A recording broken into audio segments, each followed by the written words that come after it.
A very good afternoon to all. Myself Nidhi and I welcome you all to another interesting session of IB 75.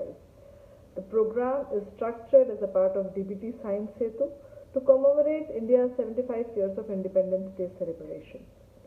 This week's presentation is to showcase the life of Dr. Shambhunath Dey, who was a medical scientist and a researcher who discovered cholera toxin.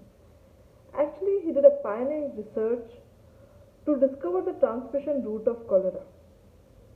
The presentation is made by our bright students Simran, Tanushri and Rashmi, who will showcase the life of Dr. Dey. Hope you will enjoy his journey. Post the presentation, we would like you to take a virtual tour of RCB, in which we will showcase the facility that we have at RCB, and post that session, we will have a question and answer round with Dr. Ramu, who is Assistant Professor at RCB, who will be happy to answer any queries regarding the RCB academic program.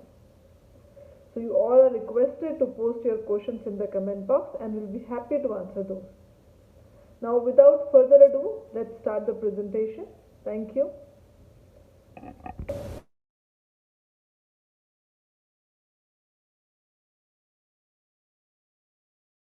Usually end our lectures on cholera in India with two questions. Who discovered the causative agent of the disease? And the other question is, who discovered the cholera toxin? Invariably, there is an answer for the first question, but rarely do participants know the answer to the second question. This unacknowledged star was Dr. Shambhunath Dey. Let's celebrate his epoch-making discovery of cholera toxin and take a glance look at his life.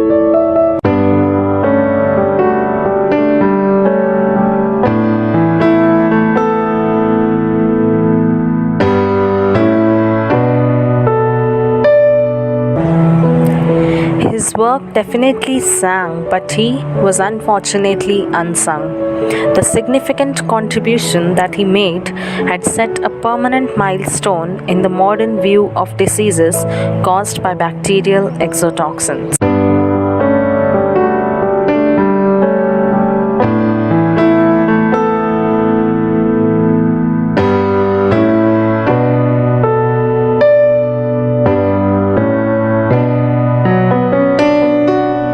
During the 18th century, many people were dying because of a deadly disease known as cholera, also known as blue death, because it was seen that a person's skin might turn bluish grey from the extreme loss of fluids that occurred during the disease. Cholera is an infectious disease that causes severe watery diarrhea, which can lead to dehydration and even death if it is left untreated. It is mainly caused by eating food or drinking water that is contaminated with the pathogen. In many third world nations where sanitation is often poor and the water supplies are frequently contaminated, cholera still rages practically unchecked. It is one of the 6 most formidable infectious diseases in the world today. There are many symptoms of the disease like diarrhea, vomiting, low blood pressure, loss of skin elasticity, increased thirst, muscle cramps, dry mucous membranes including the inside of the mouth, throat, nose, and eyelids. The first cholera pandemic, also known as the first Asiatic cholera pandemic, began near the city of Calcutta and it spread throughout South and Southeast Asia to the Middle East, Eastern Africa, and the Mediterranean coast. While cholera had spread across India many times previously, but this outbreak went further. It reached as far as China and the Mediterranean Sea before subsiding. Hundreds of thousands of people died as the result of this pandemic, including many British soldiers. This first pandemic spread over an unprecedented range of territory, affecting almost every country in the Asia.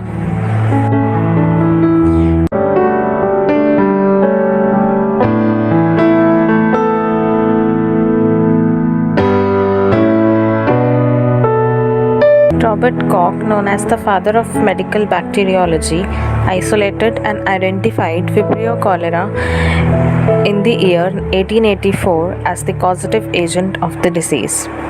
During the 1817 pandemic, the outbreak that initially began in parts of West Bengal then quickly spread to various parts of the country.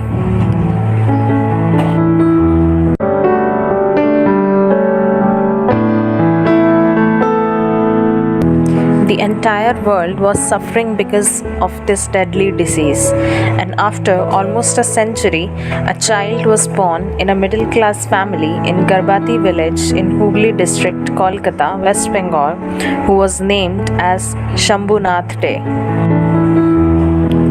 He was born in 1915. His father, Dashurathi Dey, and mother, Chateshwari, belonged to a middle class family. After the death of his grandfather at an early age, Dey's father, the elder son of the family, took the charge of the entire family by working as a shop assistant, and later he started running a small business. The business did not flourish in that course of time, and Dey, being the eldest child, was brought up with much care and affection. His father was not so successful businessman, therefore his uncle Ashutosh Dey supported him with his education. From Garbati High School, he passed the matriculation examination with distinction, which helped him to get the district scholarship as well as to pursue further education in Hooghly Mawson College.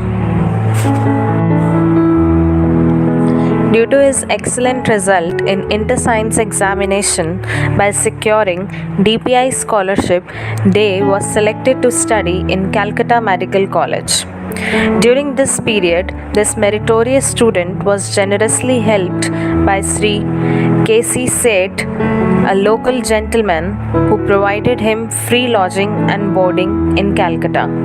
Later, Dey shifted to the college hostel by securing free studentship and college scholarship.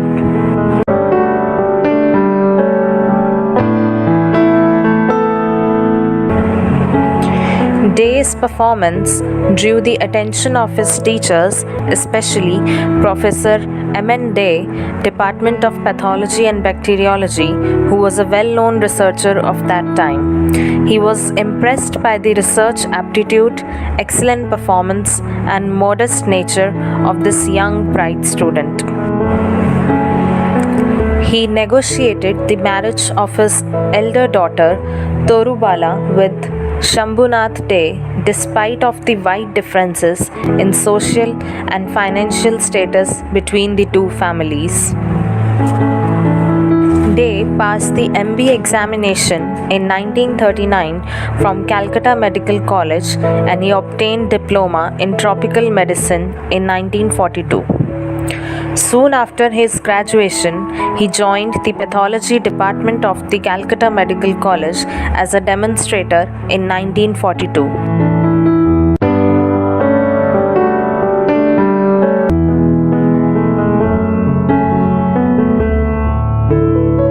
During this time, he initiated his research under Professor B.P. Trivedi and published few papers jointly with him on various topics. He also had to carry out private practice to support the burden of his family, of his parents, brothers, and sisters. His father-in-law, Dr. M.N. Dey, played a pivotal role in building his future career. He arranged his admission to work under the guidance of Professor G.R. Cameron, FRS of University of London in 1947 for his PhD on the topic Changes in the Brain by Experimental Hydrocephalus. Just like we face a lot of difficulties and challenges during our PhD, Dey also faced some problems in conducting his experiments due to sudden death of the experimental model he was working on by the development of pulmonary edema, which was an accidental finding.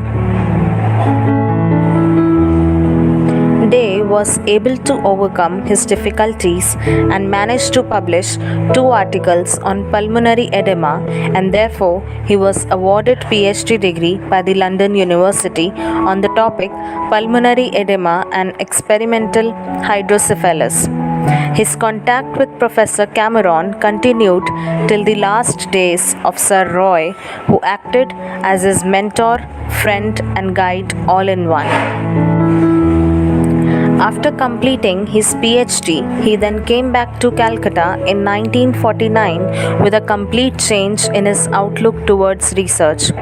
He then started working on the pathogenesis of cholera before he joined the service at Neel Ratan Sarkar Medical College, Calcutta. In the year 1854, Italian anatomist Filippo Pacini first described the causative organism of cholera. In the same year, British physician John Snow demonstrated that cholera is transmitted through water. 30 years later, Robert Koch discovered comma-shaped bacterium known as Vibrio cholera and cultured it. He opined that the symptoms caused by Vibrio cholera were due to a poison that was secreted by the organism. Koch fulfilled 2 of his postulates. Those are, the bacteria must be present in every case of the disease, and the bacteria isolated from host must be grown in pure culture. But he was unable to reproduce the diseased condition when the bacteria were inoculated into the healthy susceptible host. After 75 years of Koch's discovery, Dr. Day demonstrated the third postulate by reproducing the disease in an animal model. He didn't believe in Koch's poison theory.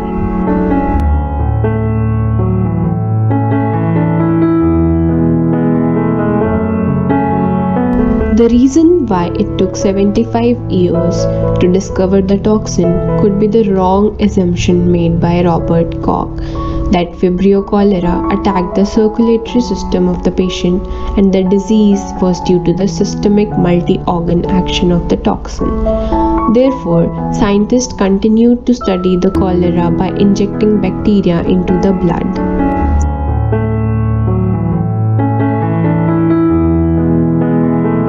After coming back to India, Dr. Day started working on cholera, and in year 1951, he stated in his paper that the disease is caused primarily due to the intoxication suggested by toxic appearance of the cholera patient. He made a bold proposition that the organisms multiply, undergo lysis, and liberate the toxin in the gut lumen, leading to huge outpouring and accumulation of fluids in the intestine, causing symptoms of acute watery diarrhea.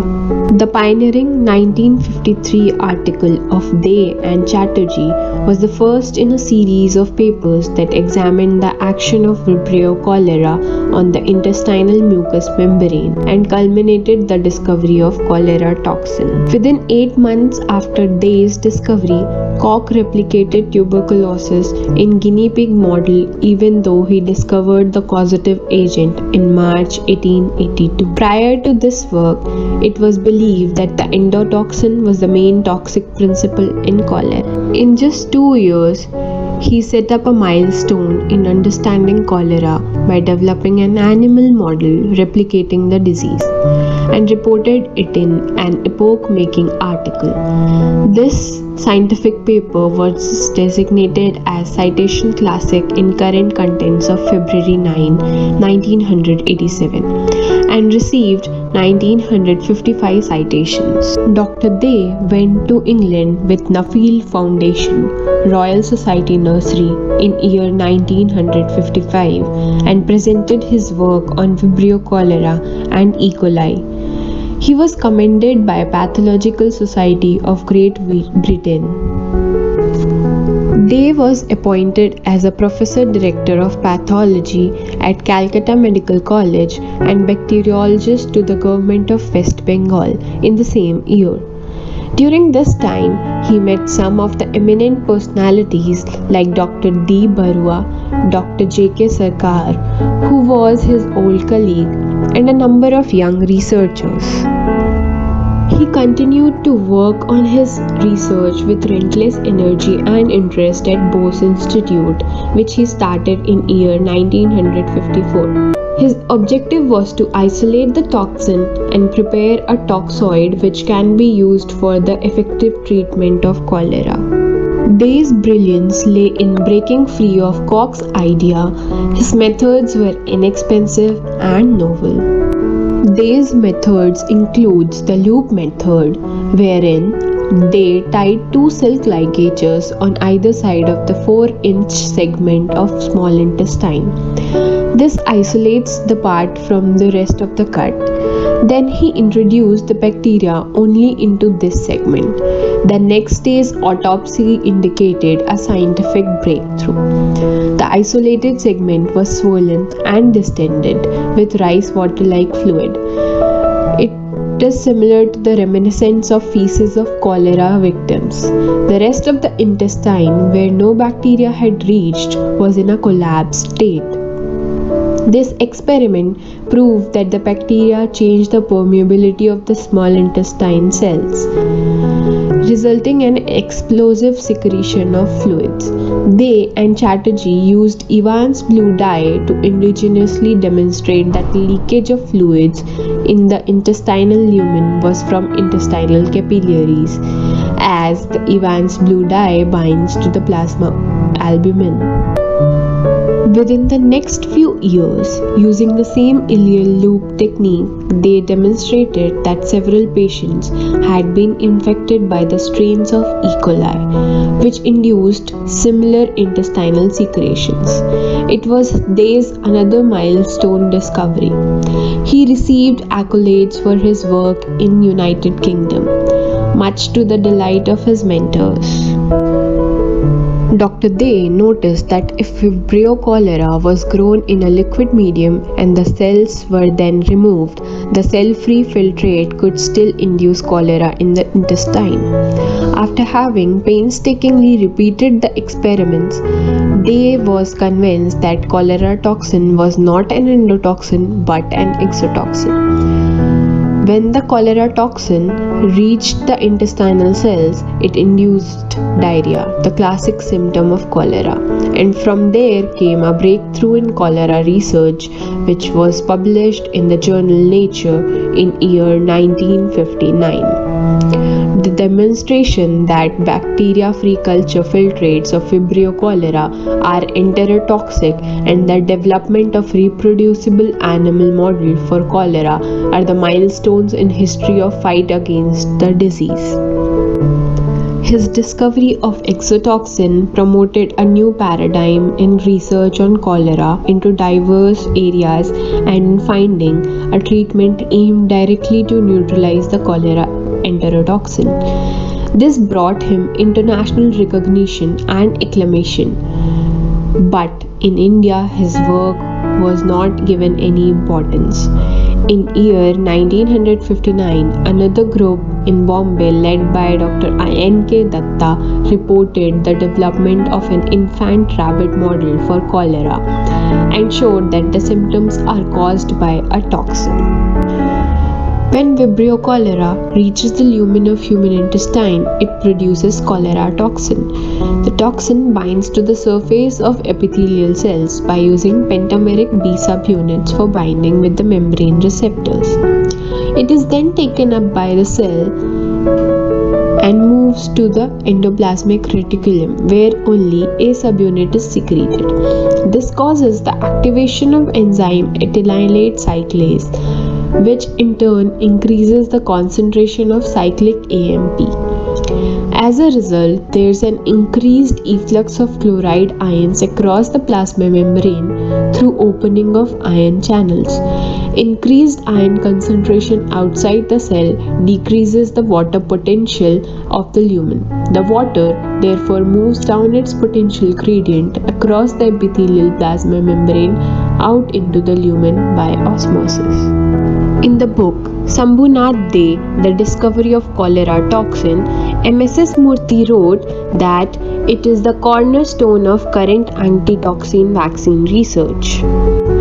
Biochemist W.E. Van Heiningen the professor from Oxford University, United Kingdom, and John R. Seal, the former scientific director of National Institute of Allergy and Infectious Disease, USA, noted that this paper deserves to go down as a classic in the history of cholera, and indeed, as later developments have shown, in the history of cellular physiology and biochemistry. There is a news report suggesting the decline in fatality rates since Day's revolutionary discovery. This discovery not only changed the understanding of disease significantly, but also allowed newer treatments and vaccines directly targeting this enterotoxin to be developed quickly. Day's realization that dehydration alone caused most of the symptoms associated with cholera played a crucial role in development of oral rehydration therapies later. The understanding of cholera toxin set the stage for the impressive discovery in the late 1960s of oral rehydration therapy, a simple, cheap, and effective treatment for the severe, rapid dehydration produced by cholera. Oral rehydration therapy dramatically brought down the cholera case fatality rate from 30% in 1980s to around 3.6% in 2000. The effectiveness of oral rehydration therapy became fully evident during a cholera epidemic that broke out during the Bangladesh Liberation War. Oral rehydration therapy was introduced globally by the World Health Organization in 1979 and rapidly became the cornerstone of programs for the control of diarrheal diseases. Recent trends suggest that diarrheal deaths among children continue to decline as a result of its use. Professor Joshua Lederberg, an American molecular biologist, described oral rehydration therapy as one of the most important medical advances of 20th century, which was the result of Dr. Day's work. He was dedicatedly working on his research without seeking any public attraction. He hardly enjoyed large gatherings, seminars, and conferences. Post-retirement honors and impact of Dr. Sambhunath Dey. The discovery of exotoxin promoted a new paradigm in research on cholera and in finding a treatment aimed directly at neutralizing the cholera exotoxin. His discovery brought him international recognition and acclamation, although back home in India his work remained unsung and unnoticed. Day's publication on successful animal model for reproducing disease has been designated as Citation Classic in Current Contents of February 9, 1987 and received 1955 citations. In recognition to his work, he received 3rd Dr. B.C. Roy Memorial Oration Award at the Calcutta Medical Club. However, the international scientific community took time to accept such a simple animal model. He visited University of London twice with a Wellcome Foundation Fellowship and later to receive DSc degree in physiology. Day's aim was to isolate the toxin to prepare toxoid, which could be effective against cholera. His desire to carry on further with the purification of toxin did not proceed very far, although latest protein purification techniques were then available at the Bose Institute. He worked with classical cholera vibrio, which was prevalent during his time, but in 1963 to 1964, a new variety of cholera, the EL tor biotype, which was prevalent in Southeast Asia for a very long period, emerged in Calcutta. EL tor completely replaced his classical strain. There was no filtrable endotoxin found in this new strain, and even the older strain started losing its toxin producing capacity. At that time, they were not even having any preserving facility to freeze dry the strain. He was forced to discontinue his work and ultimately lost the interest towards it. He mentioned that when this new strain arrived in Calcutta, there was no epidemic declared, and after approximately 15 years later, there were no cholera deaths reported. He also said that health authority and physicians takes credit for the new oral rehydration therapy treatment, which is enough and eliminates the need of intravenous saline in most of the patient. But the truth is Vibrio cholera deserves most of the credit for having lost its toxin. However, he continued to publish papers on cholera and EL-TOR biotype and on other topics.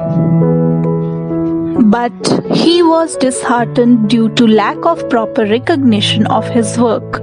A rude shock came with the death of Sir Roy Cameron in 1966, his constant source of inspiration and encouragement, who described him as probably the best of the experimental pathologists of India.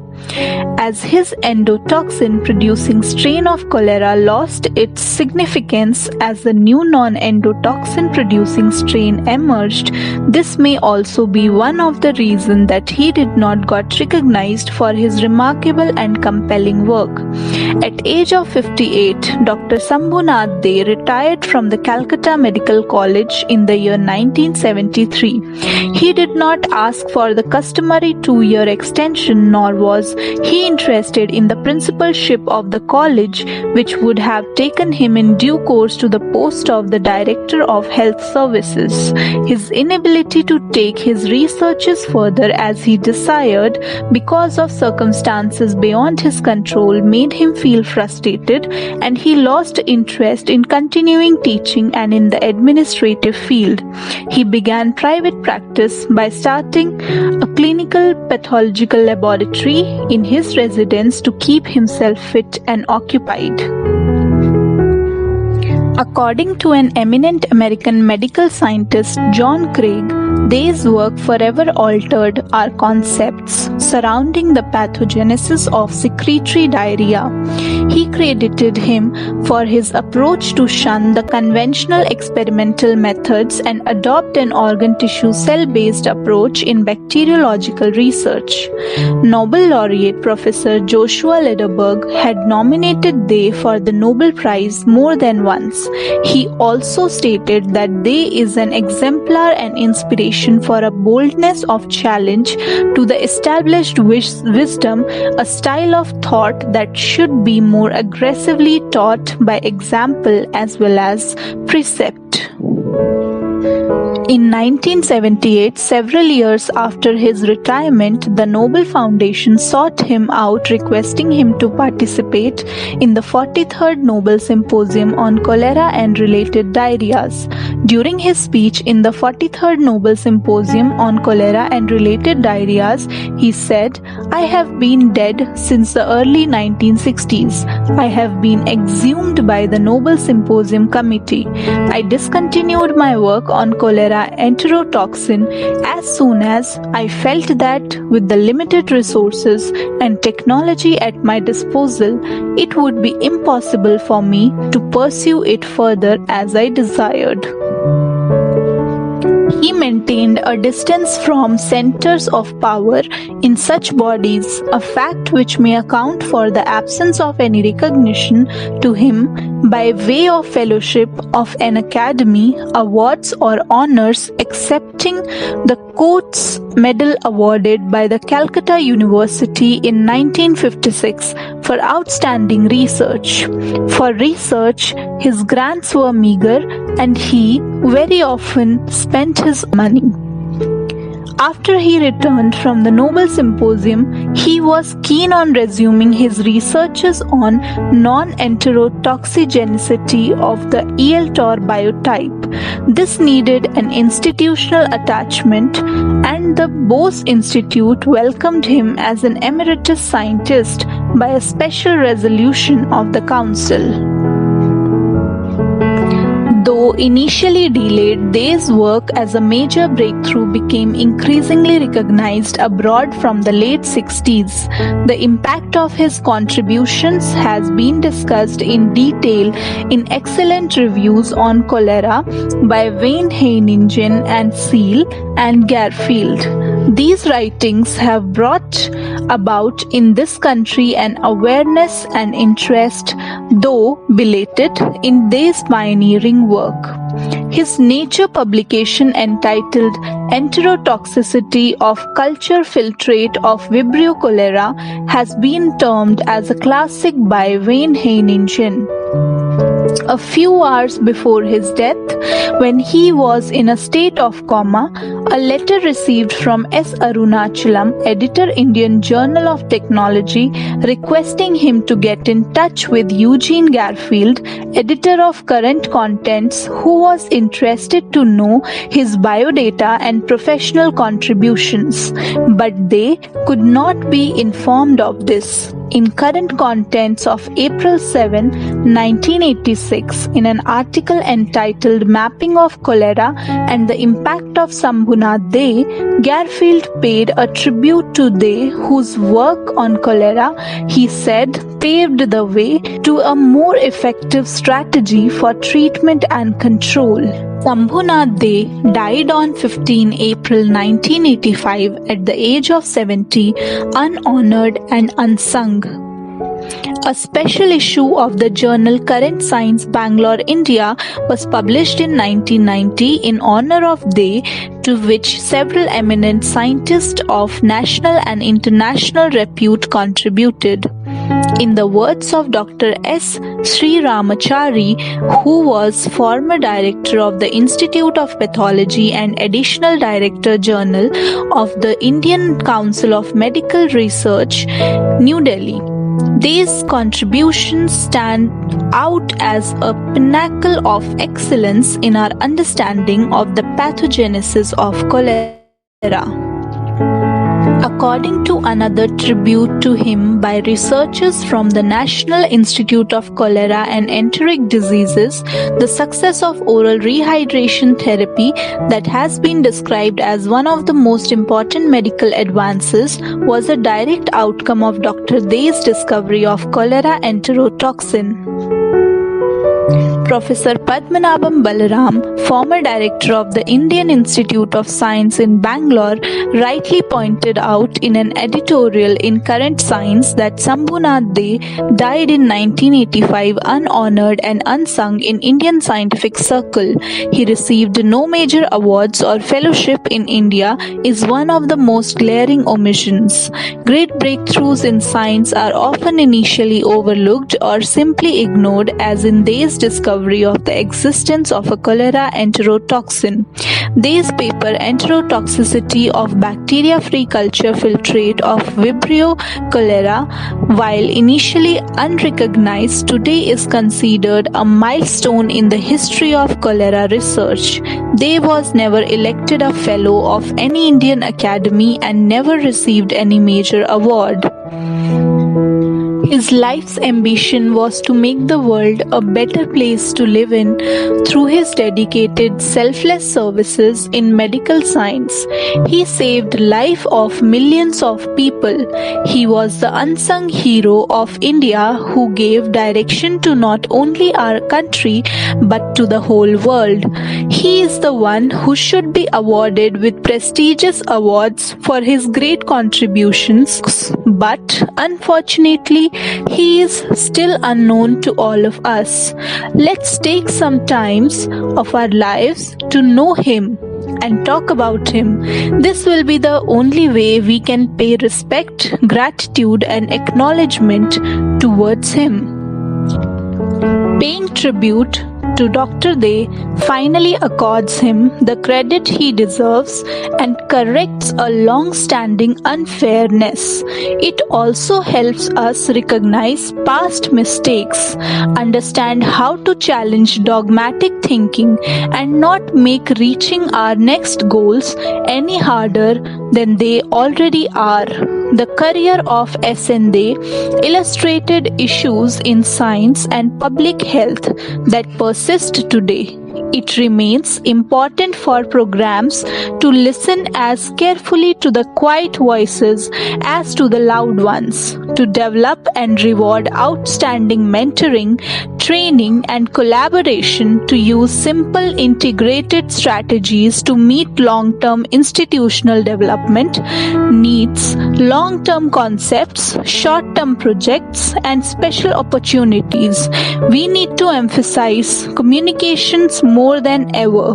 We need to balance the value of senior leaders with the needs of young scientists to be independent as soon as they are ready. And we must share resources to study disease in a thoroughly integrated way. These are needs that will not go away, and they require efforts.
Regional Center for Biotechnology is located in a tranquil environment along the Gurugram-Faridabad Expressway. It is an autonomous institute established under auspices of UNESCO by the Department of Biotechnology, Government of India. The primary focus of RCB is to provide world-class education, training to create high-quality human resource in biotechnology and conduct innovative research at the interface of multiple disciplines. The infrastructure at RCB has developed at a rapid pace since inception of the institution in 2010, with state-of-the-art research labs, teaching labs, innovative classrooms, central instrumentation facilities, small animal facility, biosafety level 3 facility, a biorepository and state-of-the-art advanced instrumentation facilities like the Advanced Technology Platform Center and a bio-incubator which serves as a reservoir for incubating ideas in the area and help them reach commercialization.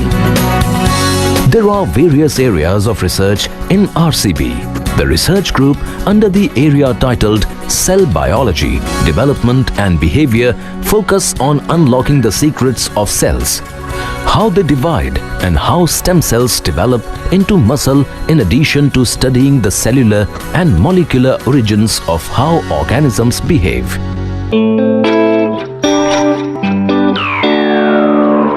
Areas of agricultural biotechnology aim to tackle some issues by harnessing the existing genetic diversity in plants and their inherent capacities to adapt to abiotic and biotic stress conditions in order to develop innovative and durable methods of crop improvement. Groups working on infectious diseases, both bacterial and viral, aim at developing novel therapeutic strategies against infectious agents using tools such as mass spectrometry and microscopy. These researchers will shed light on cellular and molecular basis of bacterial infection and the response of the human host towards these infections. They are trying to find novel solutions to protect the people against diseases such as chikungunya virus, Japanese encephalitis virus, and dengue virus. Protein structure and design groups are structural biologists who have a molecular view of life and use cutting-edge methods like macromolecular X-ray crystallography or cryo-electron microscopy to imagine biological molecules in their functional state. This information is used to develop novel therapeutic strategies against pathogenic bacteria and viruses, and for protein engineering to prepare molecules with desired properties.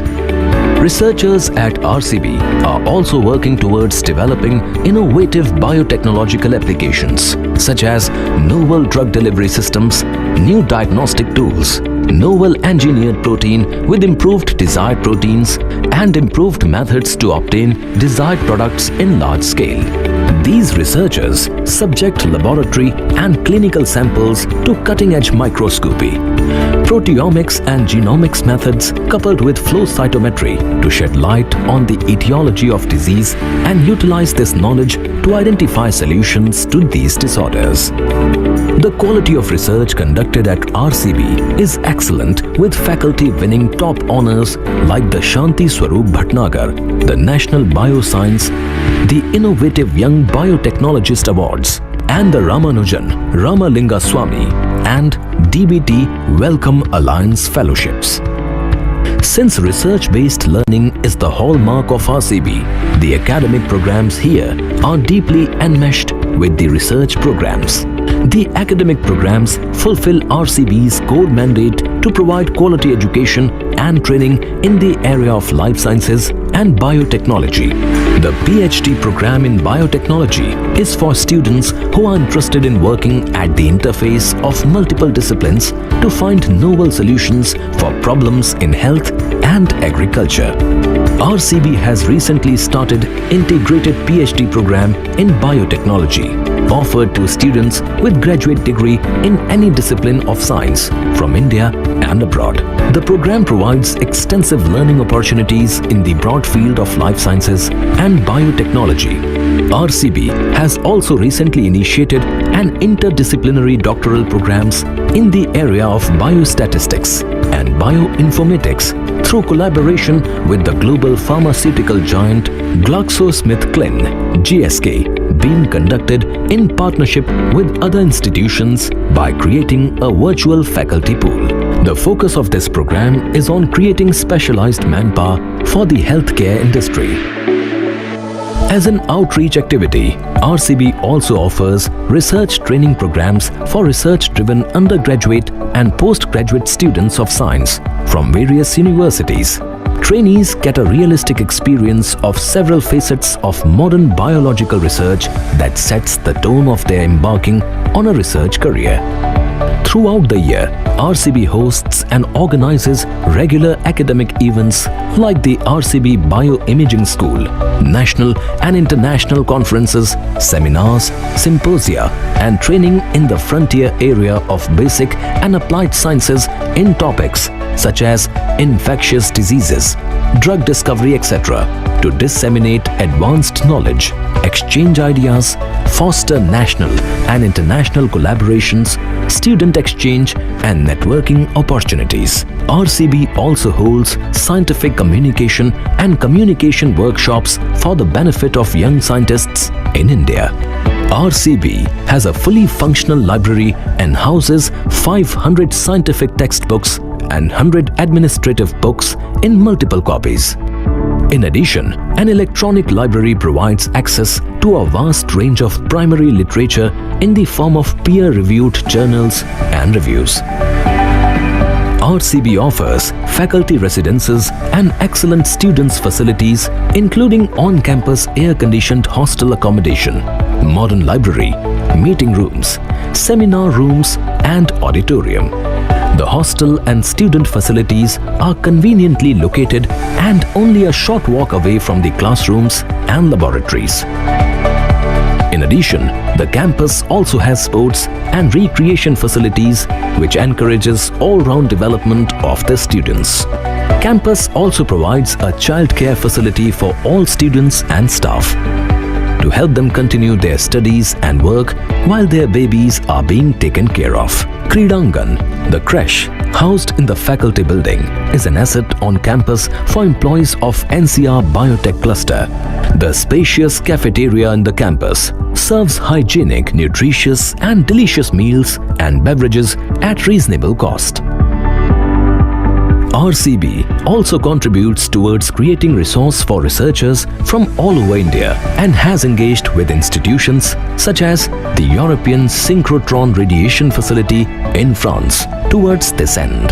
RCB is also involved with the UNESCO towards developing policy to ensure sustainable development at the global level and specifically in the Asian region. RCB is a young institute which is growing day by day with excellent opportunities for young people to make a career in the area of biotechnology.